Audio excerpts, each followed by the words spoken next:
সুপ্রিয় শিক্ষার্থীরা, এখন আমি আলোচনা করব তোমাদের নবম দশম শ্রেণী বইয়ের হিসাব বিজ্ঞানের দ্বিতীয় অধ্যায় লেনদেন।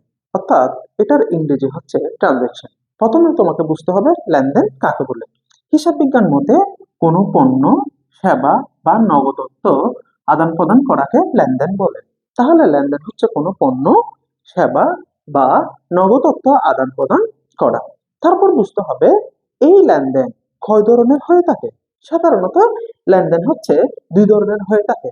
প্রথম হচ্ছে বাহ্যিক লেনদেন এবং প্রথম হচ্ছে অভ্যন্তরীণ লেনদেন, দ্বিতীয় হচ্ছে বাহ্যিক লেনদেন। তারপর বুঝতে হবে অভ্যন্তরীণ লেনদেন কাকে বলে, বাহ্যিক লেনদেন কাকে বলে। অভ্যন্তরীণ লেনদেন হচ্ছে যে লেনদেন সাধারণত প্রতিষ্ঠানের ভিতরে সংগঠিত হয় তাকে অভ্যন্তরীণ লেনদেন বলে। আর বাহ্যিক লেনদেন হচ্ছে যে লেনদেন সাধারণত প্রতিষ্ঠানের বাইরের সাথে সম্পৃক্ত বা প্রতিষ্ঠানের বাইরের কোনো ব্যক্তি বা প্রতিষ্ঠানের সাথে সম্পৃক্ত, তখন তাকে বাহ্যিক লেনদেন বলে। এক্ষেত্রে তোমাকে মাথায় রাখতে হবে একটা বিষয়, সেটা হচ্ছে সকল লেনদেন ঘটনা কিন্তু সকল ঘটনা লেনদেন নয়। এটা একটু বোঝার আছে। সকল লেনদেনের ঘটনা হবে, অর্থাৎ তোমাকে মাথায় রাখতে হবে ঘটনা দুই ভাগে হতে পারে, একটা হচ্ছে লেনদেন আর একটা হচ্ছে লেনদেন নয়। ঘটনা কোনটা লেনদেন কোনটা লেনদেন নয়, এটা যদি বুঝতে হয় তোমাকে লেনদেনের প্রকৃতি এবং বৈশিষ্ট্য সম্পর্কে ভালো মতো ধারণা থাকতে হবে। আমি যদি তোমাকে কয়েকটা উদাহরণ দিই, যেমন আমি প্রতিদিন বই পড়ি, এটা হচ্ছে একটা ঘটনা। তাহলে এটা যদি ঘটনা হয় এটা কিন্তু লেনদেন হচ্ছে না, কেননা এখানে কোনো তুমি যে বই পড়তেছো এটার সাথে দুইটা পক্ষ জড়িত না, বা এটার সাথে কোনো আর্থিক অবস্থার পরিবর্তন হচ্ছে না। অর্থাৎ টাকা পয়সার অবশ্যই তোমাকে পরিবর্তন হতে হবে। ফলে যদি এখানে টাকা পয়সার পরিবর্তন হয়, আর্থিক অবস্থার পরিবর্তন হয়, তাহলে এটা লেনদেন হবে। তাহলে আমরা বলতে পারি সকল লেনদেনে কিন্তু ঘটনা। তুমি যে বই পড়তেছো ওইটা একটা ঘটনা, কিন্তু এটা হচ্ছে লেনদেন নয়। তুমি যদি একটা বই কিনো, এই লাইব্রেরিতে গিয়ে যদি লাইব্রেরি থেকে একটা বই কিনো, তখন সেটা হচ্ছে লেনদেন। কেন এটা লেনদেন? কারণ তুমি নগদ অর্থের বিনিময়ে বইটা কিনছো। অর্থাৎ 150 টাকা দিয়ে মনে করো লাইব্রেরি থেকে বই নিচ্ছ, তাহলে তুমি 150 টাকার বিনিময়ে একটা বই পাচ্ছ। ফলে দুইটা সত্তা স্বতন্ত্রভাবে এখানে কাজ করছে। ফলে বলা যায় এটা একটা লেনদেন। তাই আমরা বলতে পারি তোমার সকল লেনদেনে কিন্তু ঘটনা, কিন্তু সকল ঘটনা কি হবে না, লেনদেন হবে না। লেনদেন হতে হলে তোমাকে প্রথমে যেটা মাথায় রাখতে হবে সেটা হচ্ছে অর্থের অঙ্কে পরিমাপযোগ্য হতে হবে। অর্থাৎ লেনদেন যদি হতে হয়, লেনদেনের প্রথম বৈশিষ্ট্য হচ্ছে অর্থের অঙ্কে পরিমাপযোগ্য হতে হবে। যেমন উদাহরণের মধ্যে তুমি যে বই পড়তেছো ওইখানে কোনো অর্থের অঙ্কের পরিমাপযোগ্য হয় নাই। তুমি যে বই লাইব্রেরি থেকে 150 টাকা দিয়ে বই নিচ্ছ ওইটা হচ্ছে লেনদেন। কেন? এখানে অর্থের অঙ্কের পরিমাপযোগ্য ছিল। তার পরবর্তী টপিক হচ্ছে আর্থিক অবস্থার পরিবর্তন। আর্থিক অবস্থার পরিবর্তন বলতে বোঝায় তুমি যখন 150 টাকা দিয়ে লাইব্রেরি থেকে বই নিচ্ছ, তোমার পকেট থেকে 150 টাকা চলে গেছে এবং তুমি হাতে একটা বই পাইছো। তোমার 150 টাকা কমার ফলে এই 150 টাকা দোকানদারের পকেটে গেছে, তারপর দোকানদারের পকেটে 150 টাকা বৃদ্ধি পাইছে, কিন্তু তোমার 150 টাকা হ্রাস হয়েছে। সেজন্য আমরা বলতে পারি এখানে লেনদেন হতে হলে অবশ্যই আর্থিক অবস্থার পরিবর্তন হতে হবে। পরবর্তী হচ্ছে দ্বৈত সত্তা, অর্থাৎ দুইটা সত্তা হতে হবে। যেমন তুমি যে লাইব্রেরিতে গিয়ে বইটা কিনছো, তাহলে ইজিলি ধরা যায় তুমি একজন সত্তা, দোকানদার আরেকজন সত্তা। এখানে দুইটা সত্তার অধিকারী হতে হবে। তুমি চাইলে নিজে নিজে লেনদেন ঘটাতে পারবে না। তুমি ওই 150 টাকা যদি এক পকেট থেকে অন্য পকেটে নিয়ে রাখো, তাহলে কোনোদিন এটা লেনদেন ঘটবে না। অর্থাৎ এখানে দুইটা সত্তা অবশ্যই থাকতে হবে যার সাথে তুমি লেনদেন করবে। তুমি চাইলেও নিজে নিজের সাথে লেনদেন করতে পারবে না। পরবর্তীতে হচ্ছে স্বয়ংসম্পূর্ণ ও স্বতন্ত্র। অর্থাৎ তুমি যে দ্বৈত সত্তা হবে বা দুইজন হবে বা দুইটা ব্যক্তি বা প্রতিষ্ঠান হবে, এটা দুটোটা সম্পূর্ণ ও স্বতন্ত্র হতে হবে। অর্থাৎ দুটোটা একদম আলাদা হতে হবে, দুটোটা একই সত্তার অধিকারী হলে হবে না। এখন তুমিও বই কিনতে চাচ্ছ, তোমার লাইব্রেরি লাইব্রেরিয়ান বা দোকানদারও বই কিনতে চাচ্ছে, এরকম হতে হবে না। মাথায় রাখতে হবে একজন বই কিনতে চাচ্ছে, আরেকজন বই বিক্রি করতে চাচ্ছে, এরকম হতে হবে। যদি একজন বই কিনতে চায়, আরেকজন যদি বই বিক্রি করতে চায়, তখন লেনদেনটা ঘটবে। অর্থাৎ স্বয়ংসম্পূর্ণ ও স্বতন্ত্র হতে হবে। তারপর লেনদেন হতে হলে যেটা ইম্পর্টেন্ট সেটা হচ্ছে দৃশ্যমানতা। অর্থাৎ এই লেনদেনটা গভীরতা তোমাকে দেখতে হবে। অর্থাৎ এই লেনদেনটা যে ঘটছে, পণ্য ক্রয় করছে, টাকার বিনিময়ে বা নগদ অর্থের বিনিময়ে পণ্য ক্রয় করা হলো বা নগদ অর্থের বিনিময়ে পণ্য বিক্রি করা হলো, এটা নিঃসন্দেহে দৃশ্যমানতা বা দেখা যাচ্ছে। কিন্তু লেনদেনের ভিত্তিতে এই দৃশ্যমানতা আবার দুই প্রকারের হতে পারে, একটা হচ্ছে দৃশ্যমান আর একটা হচ্ছে অদৃশ্যমান। অর্থাৎ যে লেনদেন চোখে আমরা দেখতে পারি সেটা হচ্ছে দৃশ্যমান লেনদেন, আর যে লেনদেন আমরা চোখে দেখতে পারি না সেটা হচ্ছে অদৃশ্যমান লেনদেন। পরবর্তীতে এটা নিয়ে আলোচনা করা হবে। এখন ছোট্ট বিষয় নিয়ে আলোচনা করে দিই। দৃশ্যমানের উদাহরণ হচ্ছে যেমন নগদে পণ্য ক্রয় বিক্রয় করা হলো, এটা আমরা চোখে দেখতে পাচ্ছি। অদৃশ্যমান লেনদেন কোনগুলো? যেমন হচ্ছে সুনাম। সুনাম হচ্ছে অদৃশ্যমান। একটা প্রতিষ্ঠানের সুনাম আমরা 1 লক্ষ, 5 লক্ষ, 10 লক্ষ ধরে থাকি, কিন্তু ওই প্রতিষ্ঠানের সুনাম আসলে আমরা চোখে দেখতে পারি না। এটা হচ্ছে অদৃশ্যমান লেনদেন। এটা নিয়ে পরবর্তীতে বিস্তারিত আলোচনা করা হবে। তারপরের টপিক হচ্ছে ঐতিহাসিক ঘটনা। ঐতিহাসিক ঘটনা বলো, ভবিষ্যৎ ঘটনা বলো, একই।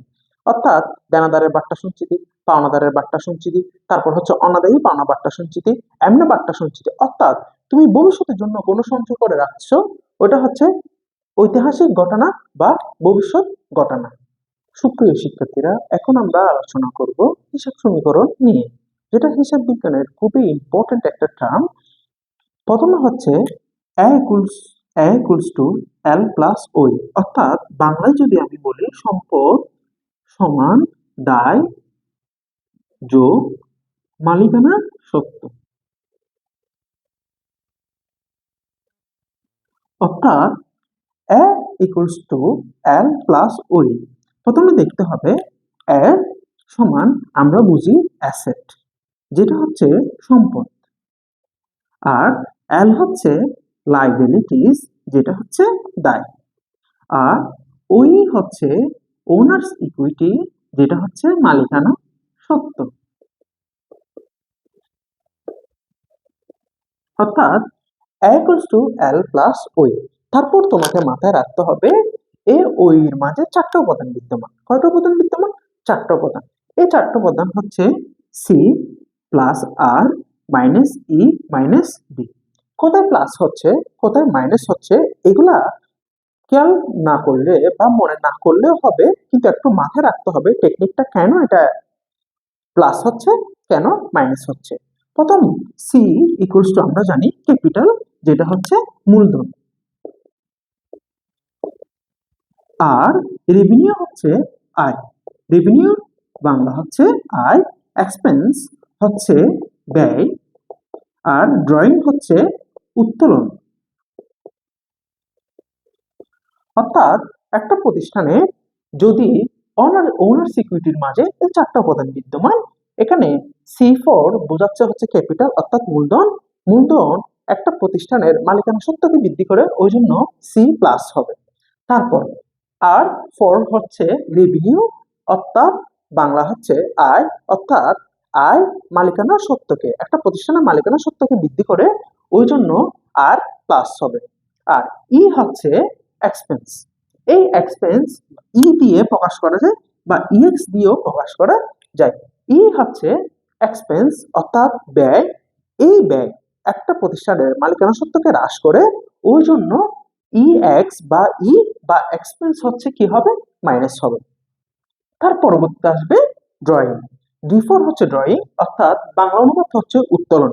উত্তোলন করলে কোন একটা ব্যবসা প্রতিষ্ঠানের মালিকানা সত্ত্বকে হ্রাস করে দেয়, ওই জন্য এই ডিটা মাইনাস হবে। অর্থাৎ যেটা প্রতিষ্ঠানের মালিকানা সত্ত্বকে বৃদ্ধি করবে সেটা প্লাস হবে, যেটা প্রতিষ্ঠানের মালিকানা সত্ত্বকে হ্রাস করবে সেটা মাইনাস হবে। এবং তার পরবর্তীতে তোমাকে মাথায় রাখতে হবে এই 4টা উপাদান সম্পদ, ব্যয়, উত্তোলন, এই 3টা উপাদান আলাদা সত্য প্রকাশ করে। এই 3টা উপাদান সম্পদ, ব্যয়, উত্তোলন, এটা হচ্ছে বৃদ্ধি পেলে ডেবিট প্রকাশ করবে, আর হ্রাস পেলে ক্রেডিট হবে। অর্থাৎ 3টা উপাদান সম্পদ, ব্যয়, উত্তোলন, এই 3টা উপাদান বৃদ্ধি পেলে ডেবিট হবে, হ্রাস পেলে ক্রেডিট হবে। তার পরবর্তীতে এই 3টা উপাদান হচ্ছে এটার সম্পূর্ণ বিপরীত, আয়, দায়, মূলধন। আয়, দায়, মূলধন বৃদ্ধি পেলে হচ্ছে ক্রেডিট হবে, হ্রাস পেলে ডেবিট হবে। তাহলে আমরা বলতে পারি সম্পদ ব্যয় উত্তোলনের বিপরীত হচ্ছে আয়, দায়, মূলধন। সম্পদ ব্যয় উত্তোলন বৃদ্ধি পেলে ডেবিট, হ্রাস পেলে ক্রেডিট।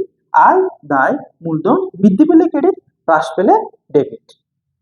এখন আমি লেনদেনের প্রকারভেদ সম্পর্কে আলোচনা করব। প্রথমে হচ্ছে লেনদেনকে 4টা ভাগে ভাগ করা হয়েছে। একটা হচ্ছে প্রাতিষ্ঠানিক ভিত্তিতে, আর একটা হচ্ছে অর্থ প্রদানের ভিত্তিতে, আর একটা হচ্ছে দৃশ্যমান ও অদৃশ্যমানের ভিত্তিতে, আর একটা হচ্ছে উদ্দেশ্যের ভিত্তিতে। প্রথমে আমরা দেখব প্রাতিষ্ঠানিক ভিত্তিতে কি নিয়ে আলোচনা করা হচ্ছে। প্রাতিষ্ঠানিক ভিত্তিতে লেনদেনকে 2 ভাগে ভাগ করা হয়েছে। একটা হচ্ছে আন্তঃলেনদেন, আর একটা হচ্ছে বহিঃলেনদেন। আন্তঃলেনদেন হচ্ছে প্রতিষ্ঠানের ভিতরে, এই কি পয়েন্টটা তোমাকে মাথায় রাখতে হবে। প্রতিষ্ঠানের ভিতরে যে লেনদেনগুলো সংগঠিত হয় এগুলো হচ্ছে আন্তঃলেনদেন, আর প্রতিষ্ঠানের বাইরে যে সকল লেনদেন সংগঠিত হয় ওটা হচ্ছে বহিঃলেনদেন। অর্থাৎ আমি যদি আরেকটু শর্টকাট তোমাদেরকে বলি, 2টা কি পয়েন্ট তোমাদের মাথায় রাখতে হবে। আন্তঃলেনদেনের ক্ষেত্রে প্রতিষ্ঠানের ভিতরে, বহিঃলেনদেনের ক্ষেত্রে হচ্ছে প্রতিষ্ঠানের বাইরে। অর্থাৎ প্রতিষ্ঠানের ভেতরে যে লেনদেনগুলো সংগঠিত হয় সেগুলো হচ্ছে আন্তঃলেনদেন, আর প্রতিষ্ঠানের বাইরে যে লেনদেনগুলো সংগঠিত হয় এটা হচ্ছে বহিঃলেনদেন। তারপর অর্থ প্রদানের ভিত্তিতে লেনদেনকে 3 ভাগে ভাগ করা হয়। একটা হচ্ছে নগদ লেনদেন, আরেকটা হচ্ছে ধারে বা বকেয়া লেনদেন, আরেকটা হচ্ছে অনগদ লেনদেন। নগদ লেনদেন কোনগুলা? যেগুলা নগদ অর্থের সাথে সাথে আদান প্রদানের ক্ষেত্রে পণ্য ক্রয় বা বিক্রয় হয়ে থাকে। যেমন আমি যদি উদাহরণ দিই, নগদে পণ্য ক্রয় বা বিক্রয়, এগুলো হচ্ছে নগদ লেনদেন। আর ধার লেনদেন বা বকেয়া লেনদেন কোনগুলো? যখন নগদ অর্থ বা চেকে আদান প্রদান না করে বাকিতে পণ্যটা ক্রয় করা হবে, বা নগদ অর্থ ছাড়া পণ্যটা ক্রয় বা বিক্রয় করা হবে, সেটা হচ্ছে দাঁড়ে বা বকেয়া লেনদেন। যেমন দাঁড়ে পণ্য ক্রয় বা বিক্রয়, এটা হচ্ছে ধারে লেনদেন। তারপর হচ্ছে অনগদ লেনদেন। যে লেনদেনের সাথে নগদের কোনো সম্পৃক্ততা নাই, যে লেনদেনের সাথে নগদের কোনো সামঞ্জস্যতা নাই, সেটা হচ্ছে অনগদ লেনদেন। যেমন আমি যদি তোমাদেরকে উদাহরণ দিই, অগ্রিম প্রদত্ত ভাড়ার মেয়াদ উত্তীর্ণ। অর্থাৎ আমরা অনেক সময় অগ্রিম ভাড়া প্রদান করে থাকি। যেমন তুমি পহেলা জানুয়ারি 2026 থেকে সম্পূর্ণ 12 মাসের হচ্ছে বেতন প্রদান করে ফেলছো। তোমার একটা বাসার হচ্ছে মনে করো 12 মাসের ভাড়া প্রদান করে ফেলছো। যখন তুমি জানুয়ারি ব্যবহার করবে তখন জানুয়ারি মাসের ভাড়াটা উত্তীর্ণ হবে, এটার মেয়াদটা উত্তীর্ণ হবে। তুমি যখন ফেব্রুয়ারি মাস করে ফেলবে তখন ওই ফেব্রুয়ারির মেয়াদ উত্তীর্ণ হবে। তুমি যখন মার্চ ব্যবহার করে ফেলবে মার্চ মাসের মেয়াদ, তোমার অগ্রিম ভাড়ার মেয়াদটা হচ্ছে উত্তীর্ণ হবে। অর্থাৎ তুমি এই ভাড়াটা হচ্ছে, এই বাসার ভাড়াটা হচ্ছে প্রদান করছো কয়বার? একবার। একবার তুমি 12 মাসের হচ্ছে মনে করো প্রতি মাসে 2000 করে 24,000 টাকা প্রদান করে ফেলছো। কিন্তু প্রতি মাস ব্যবহার করার পর তোমার 2000 2000 2000 2000 করে তোমার এই অগ্রিম ভাড়ার পরিমাণটা কমতে থাকবে। অর্থাৎ এটাকে আমরা সাধারণত লেনদেনের ক্ষেত্রে বলে থাকি অগ্রিম প্রদত্ত ভাড়ার মেয়াদ উত্তীর্ণ বা অগ্রিম প্রদত্ত বেতনের মেয়াদ উত্তীর্ণ, এভাবে বলে থাকি। অর্থাৎ প্রতি মাস শেষে তোমার 2000 টাকা করে কমতে থাকবে। এই সকল জাতীয় লেনদেনগুলোকে সাধারণত অনগদ লেনদেন বলা হয়। তারপর হচ্ছে দৃশ্যমান ও অদৃশ্যমানের ভিত্তিতে লেনদেন 2 প্রকার। প্রথম হচ্ছে দৃশ্যমান লেনদেন, তারপরটা হচ্ছে অদৃশ্যমান লেনদেন। দৃশ্যমান লেনদেন হচ্ছে যেগুলো সাধারণত আমরা উপলব্ধি করতে পারি, চোখে দেখতে পারি, এগুলো হচ্ছে দৃশ্যমান লেনদেন। আর অদৃশ্যমান লেনদেন হচ্ছে যেটা আমরা চোখে দেখতে পারি না বা ছুঁইতে পারি না, স্পর্শ করতে পারি না, কিন্তু উপলব্ধি করতে পারি যে এটা একটা লেনদেন, এটা হচ্ছে অদৃশ্যমান লেনদেন। যেমন আমি যদি হিসাব করি, দৃশ্যমান লেনদেন হচ্ছে আসবাবপত্র ক্রয়, এটা হচ্ছে দৃশ্যমান লেনদেন, কারণ তুমি যে আসবাবপত্র ক্রয় করছো ওটা দেখা যাচ্ছে। কিন্তু অদৃশ্যমান লেনদেনের ক্ষেত্রে যদি আমি বলি, ওই আসবাবপত্রের অপচয়, এটা হচ্ছে অদৃশ্যমান লেনদেন। কেননা তুমি যখন একটা আসবাবপত্র ক্রয় করে ফেলবে এতটুকু পর্যন্ত হচ্ছে দৃশ্যমান লেনদেন, এবং ওই আসবাবপত্রের মেয়াদ দিন দিন দিন দিন কমে যাচ্ছে বা বছরের পর বছর কমে যাচ্ছে, অর্থাৎ আসবাবপত্রের অপচয় হচ্ছে। এই অপচয়টা তুমি দেখতে পাচ্ছ না কিন্তু অনুভব করতে পারছো, ওইটা হচ্ছে অদৃশ্যমান লেনদেন। তার পরবর্তীতে হচ্ছে উদ্দেশ্যের ভিত্তিতে যদি হিসাব করি, লেনদেন সাধারণত তিন প্রকারের হয়ে থাকে। প্রথম হচ্ছে ব্যবসায়িক লেনদেন, দ্বিতীয় হচ্ছে অব্যবসায়িক লেনদেন, তৃতীয় হচ্ছে ব্যক্তিগত লেনদেন। ব্যবসায়িক লেনদেন কাকে বলে? যে সকল লেনদেনের মেন উদ্দেশ্য বা প্রধান উদ্দেশ্য থাকবে হচ্ছে মুনাফা অর্জন করা। যেমন হচ্ছে বিক্রয়ের উদ্দেশ্যে টিভি ক্রয়, অর্থাৎ তুমি টিভি ক্রয় করছো কোনো শোরুম থেকে বিক্রয় করার উদ্দেশ্যে। তাহলে কোন একটা টিভি যদি তুমি 20,000 টাকা দিয়ে ক্রয় করে থাকো, তাহলে তোমার মাথায় রাখতে হবে, টিভি যদি 20,000 টাকা দিয়ে ক্রয় করে থাকো তোমার মাথায় রাখতে হবে ওই টিভিটা 25,000 টাকায় বিক্রি করা। এটা হলে তোমার 5,000 টাকা লাভ হচ্ছে, ফলে এটা একটা হচ্ছে ব্যবসায়িক লেনদেন। তারপর অব্যবসায়িক লেনদেন কোনগুলো? সাধারণত আমরা মসজিদ, মন্দির, গির্জায় বা গরিব দুঃখীদের যে হচ্ছে অর্থ প্রদান করে থাকি বা অর্থ দিয়ে সাহায্য করে থাকি, সেগুলো হচ্ছে অব্যবসায়িক লেনদেন। এই ক্ষেত্রে আমাদের কোনো উদ্দেশ্যই থাকে না মাথার মধ্যে যে এখান থেকে আমরা মুনাফা অর্জন করব। এটা হচ্ছে অব্যবসায়িক লেনদেন। যেমন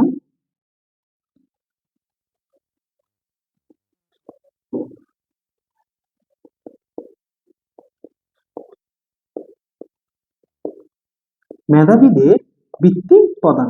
যেমন কোনো মেধাবী শিক্ষার্থীদের যদি বৃত্তি প্রদান করা হয়, এখান থেকে কোনো উদ্দেশ্যই থাকে না আমাদের মুনাফা অর্জন করা, সেজন্য এটা হচ্ছে একটা অব্যবসায়িক লেনদেন। পরবর্তীতে আসবে হচ্ছে ব্যক্তিগত লেনদেন।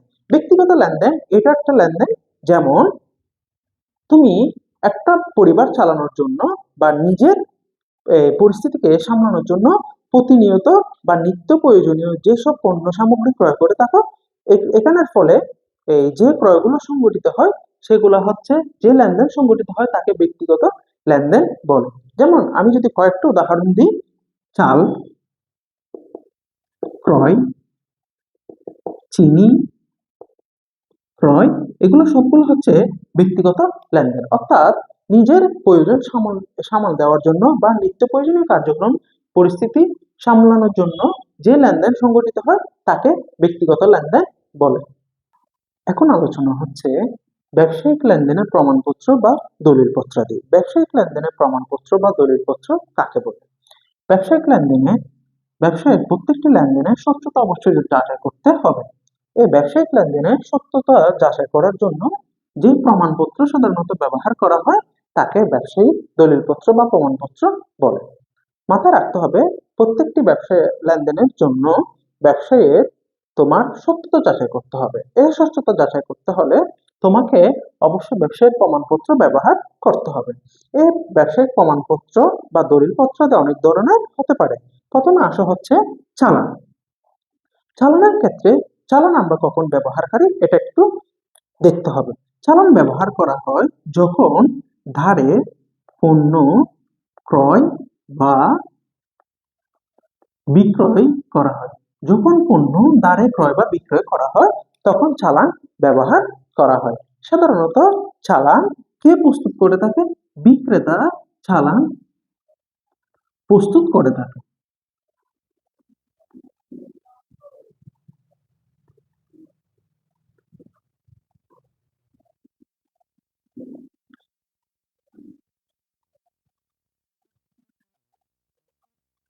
সাধারণত চালান বিক্রেতা প্রস্তুত করে থাকে। আরো কয়েকটা বিষয় মাথায় রাখতে হবে। এই চালানের সাহায্যে ক্রয় জাবেদা এবং বিক্রয় জাবেদা প্রস্তুত করা হয়ে থাকে। ক্রয় জাবেদা ও বিক্রয় জাবেদা প্রস্তুত করা হয়ে থাকে। এই বিষয়গুলা মাথায় রাখতে হবে চালানের ক্ষেত্রে। তারপরে আসবে হচ্ছে ক্যাশ মেমো। ক্যাশ মেমোর ক্ষেত্রে মাথায় রাখতে হবে ক্যাশ মেমো কখন প্রস্তুত করা হয়? যখন নগদে পণ্য ক্রয় বা বিক্রয় করা হয়। নগদে পণ্য ক্রয় বা বিক্রয় করা হলে ক্যাশ মেমো প্রস্তুত করা হয়। আরো কয়েকটা বিষয় মাথায় রাখতে হবে। এই ক্যাশ মেমো বিক্রেতা প্রস্তুত করে থাকে। এই ক্যাশ মেমো কে প্রস্তুত করে থাকে? বিক্রেতা প্রস্তুত করে থাকে। এবং ক্যাশ মেমো 3 সেট প্রস্তুত করতে হয়। কয় সেট প্রস্তুত করতে হয়? 3 সেট প্রস্তুত করতে হয়। তাহলে এই 3টা বিষয় তোমাদের মাথায় রাখতে হবে। চালান হচ্ছে ধারে পণ্য ক্রয় বা বিক্রয়ের সময় প্রস্তুত করা হয়। ক্যাশ মেমো হচ্ছে নগদে পণ্য ক্রয় বা বিক্রয়ের সময় ক্যাশ মেমো প্রস্তুত করতে হয়। তারপর আসবে হচ্ছে ভাউচার। ভাউচার মনে রাখবে দুই প্রকারের হয়ে থাকে। একটা হচ্ছে ডেবিট ভাউচার, আরেকটা হচ্ছে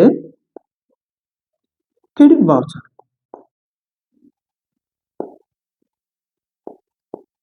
এখন দেখতে হবে ডেবিট ভাউচার কাকে বলে, ক্রেডিট ভাউচার কাকে বলে।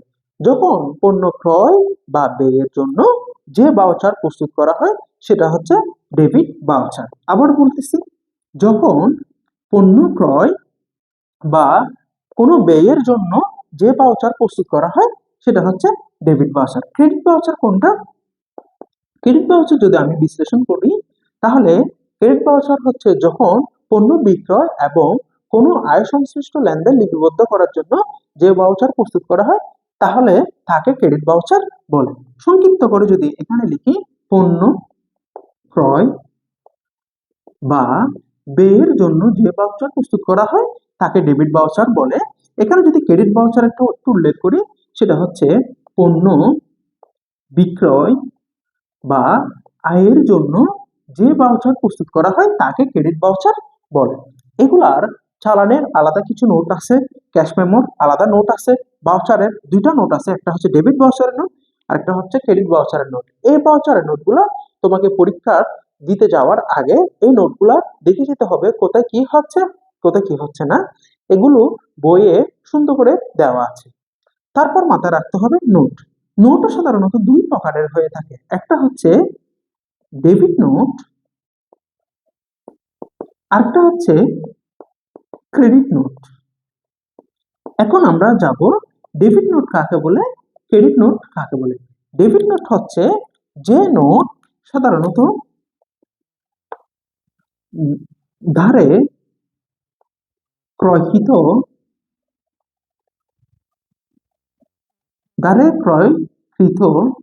পণ্য ফেরত পাঠালে। তারপর আর ক্রেডিট নোট হচ্ছে ধারে বিক্রয়কৃত পণ্য ফেরত আসলে। এই সংক্ষিপ্ত নোটগুলা মাথায় রাখতে হবে। ডেবিট নোট কখন প্রস্তুত করা হয়? অর্থাৎ যখন কোনো ধারে ক্রয়কৃত পণ্য ফেরত পাঠাও। তুমি যখন কোনো ধারে পণ্য ক্রয় করার পর ফেরত পাঠাবে, এটা নিম্নমানের হইতে পারে বা ফরমাইশ অনুযায়ী না হওয়ার কারণে বা পণ্যটা পরিবহনে আনার সময় পণ্য যখন ফেটে যায় তখন ওই পণ্যটা ফেরত প্রদান করতে হয়। ওই ফেরত প্রদান করার জন্য তোমাকে যে নোট প্রস্তুত করতে হবে সেটা হচ্ছে ডেবিট নোট। আর ক্রেডিট নোট কোনটা? যেটা তুমি বিক্রি করছো, বিক্রি করার পর ওখানে গিয়ে দেখতেছে ফরমাইশ অনুযায়ী হয় না বা পণ্যটা পরিবহনে ভেঙে গেছে, তাহলে ওই বিক্রেতা তোমার কাছে ফেরত পাঠান। ওই ক্রেতা যিনি ক্রয় করছে, তুমি হচ্ছে বিক্রেতা, তোমার কাছে ফেরত পাঠাবে। অর্থাৎ ফেরত পাঠানোর সময় যে নোটটা প্রস্তুত করা হয় তাকে সাধারণত ক্রেডিট নোট বলে। এখন এর আলোচনা হচ্ছে বাট্টা নিয়ে। বাট্টার ইংরেজি হচ্ছে ডিসকাউন্ট। এই বাট্টা সাধারণত দুই ধরনের হয়ে থাকে, একটা হচ্ছে নগদ বাট্টা আর একটা হচ্ছে কারবারি বাট্টা। মনে রাখবে, এই নগদ বাট্টা হচ্ছে দুই ধরনের, একটা হচ্ছে প্রদত্ত বাট্টা আর একটা হচ্ছে প্রাপ্ত বাট্টা। এখন কথা হচ্ছে প্রাপ্ত বাট্টা প্রদত্ত বাট্টা কাকে বলে, প্রাপ্ত বাট্টা কাকে বলে। প্রদত্ত বাট্টা হচ্ছে তুমি কোনো নগদ অর্থ বা নগদ পাওনা অর্থ আদায় করার জন্য যে টাকা হচ্ছে তুমি ছাড় দাও, যে টাকা তুমি ছাড় দাও তাকে হচ্ছে প্রদত্ত বাট্টা বলে। আর প্রাপ্ত বাট্টা হচ্ছে তোমার কোনো নগদ অর্থ পরিশোধ করার সময় তুমি নিজেই যে বাট্টা ছাড় পাও তাহলে তখন তাকে প্রাপ্ত বাট্টা বলে। অর্থাৎ আমি যদি বলি এটা হচ্ছে পাওনা আদায় বা পরিশোধের সাথে সম্পৃক্ত,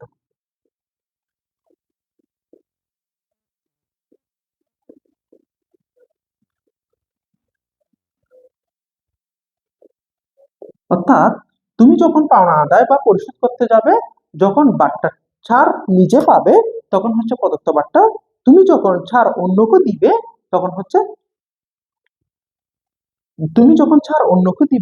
তখন হচ্ছে প্রদত্ত বাট্টা, তুমি যখন নিজে ছাড়টা পাবে তখন হচ্ছে প্রাপ্ত বাট্টা। এটা কখন ঘটে থাকে? যখন পাওনা অর্থ আদায় করতে যাবে, যখন পাওনা অর্থ পরিশোধ করতে যাবে, তখন এই প্রাপ্ত এবং প্রদত্ত বাট্টা ঘটে থাকে।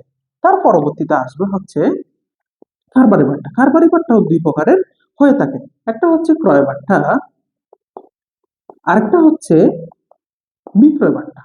এখন কথা হচ্ছে ক্রয় বাট্টা কাকে বলে, বিক্রয় বাট্টা কাকে বলে? কোনো পণ্য বা সেবা ক্রয় করার সময়, কোনো পণ্য বা সেবা ক্রয় করার সময় যে ছাড় পাওয়া যায় তাকে ক্রয় বাট্টা বলে।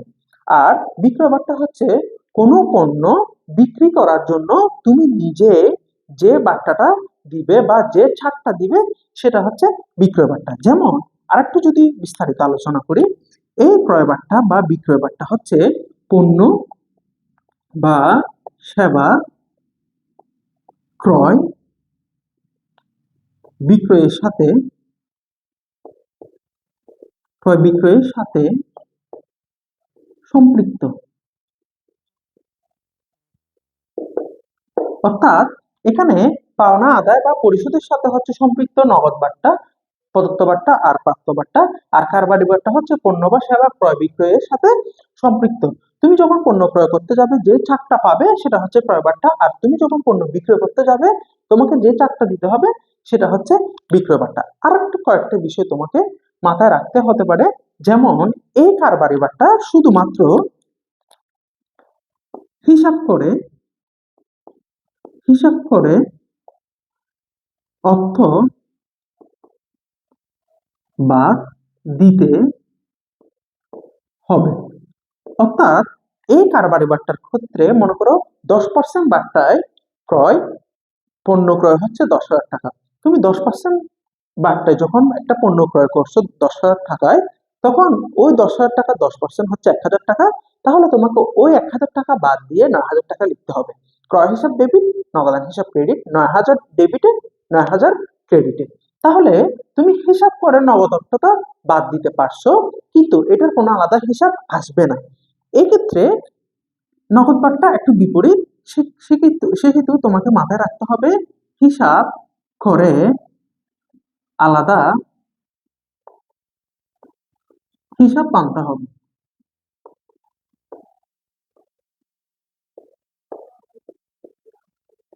অর্থাৎ তুমি এখানে নগদ অর্থের হিসাব করে অর্থের অর্থের হিসাব করে আলাদা করে আনতে হবে। যেমন আমি যদি বলি 15% বাট্টায় পাওনাদারকে 10,000 টাকা পরিশোধ করা হলো। 15% বাট্টায় তুমি পাওনাদারকে যখন পরিশোধ করছো, তাহলে 10,000 টাকা, তখন ওই 10,000 টাকার 15% হচ্ছে 1,500 টাকা। তাইলে 10,000 টাকা থেকে 1,500 টাকা তোমাকে এই পাওনাদারকে যখন পরিশোধ করতে গেছো তুমি ছাড়টা পাইছো, তাহলে এটা হচ্ছে প্রাপ্ত বাট্টা। অর্থাৎ প্রাপ্ত বাট্টা হবে হচ্ছে 1,500 টাকা। বুঝতে পারছো? এই হচ্ছে কথা। অর্থাৎ নগদ বাট্টা তোমার হিসাব করার সময় মাথায় রাখতে হবে এই নগদ বাট্টাটা আলাদা নগদ অর্থ হিসাব করে আলাদা একটা হিসাব আনতে হবে, কিন্তু কারবারি বাট্টার ক্ষেত্রে কোনো হিসাব আনা যাবে না, ডিরেক্ট নগদ অর্থ তোমাকে বাদ দিতে হবে। ধন্যবাদ।